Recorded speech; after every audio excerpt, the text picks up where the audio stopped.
இந்த பாதிப்புகள்லாம் வரும்னு தெரிஞ்சு அரசாங்கம் இதுல தோல்வி அடைஞ்சிருக்காங்களா? ஏன்னா நீங்க சொன்னது போல பல கட்டமா பேச்சுவார்த்தைகள் நடந்திருக்கிறதா தெரியுது.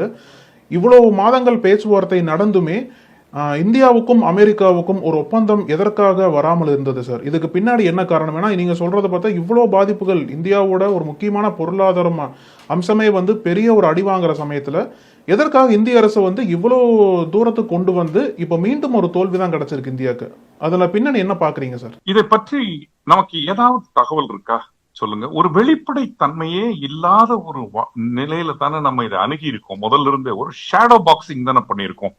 என்ன பேசுறோம்னு சொல்லல, எந்த நிலையில இருக்கோம்னு சொல்லல, எந்த நிலைக்கு போய்கிட்டு இருக்கோம்னு சொல்லல, அவர்கள் கேட்பது எதனால் நம்ம கொடுக்க முடியலன்னு சொல்லல. திருப்பி திருப்பி என்ன சொல்றோம்? நேற்றைக்கு வந்த மினிஸ்ட்ரி ஆஃப் காமர்ஸினுடைய அறிவிப்பு என்ன? இந்த வரி வந்தால் அதனால் ஏற்படுத்தக்கூடிய தாக்கத்தை இனிமேல் ஆராய்வோம் அப்படின்றாங்க. வருமுன் காக்க வேண்டாமா? அப்ப இந்த 6 மாதத்துல நாங்க பின்னடைவோம் அப்படின்ற ஒரு நிலையை பற்றி நினைக்கவே இல்லையா? ஒரு பேரலா இயங்க வேண்டாமா? இந்த இந்த அக்ரிமெண்ட், ஒரு அக்ரிமெண்ட் அப்படின்றது நீங்களும் நானும் ஒரு பேச்சுவார்த்தையில் உடன்படிக்கை ஏற்படாவிட்டால் என்னென்ன பாதிப்புன்றத பேரலா நம்ம யோசிக்க வேண்டாமா?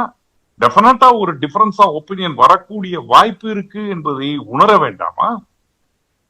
10 அஜெண்டா இருக்கு, 8 ஒத்துக்கொள்ளப்பட்டுக் கொள்ளலாம், 2 ஒத்துக்கொள்ள முடியாத ஒரு சூழ்நிலை வரும் பொழுது அந்த 2ஐ மட்டும் எப்படி அணுகுவது என்பதுதானே கேள்வியாக இருக்க முடியும். அந்த 8க்காவது ஒப்பந்தம் போட்டிருக்க வேண்டாமா?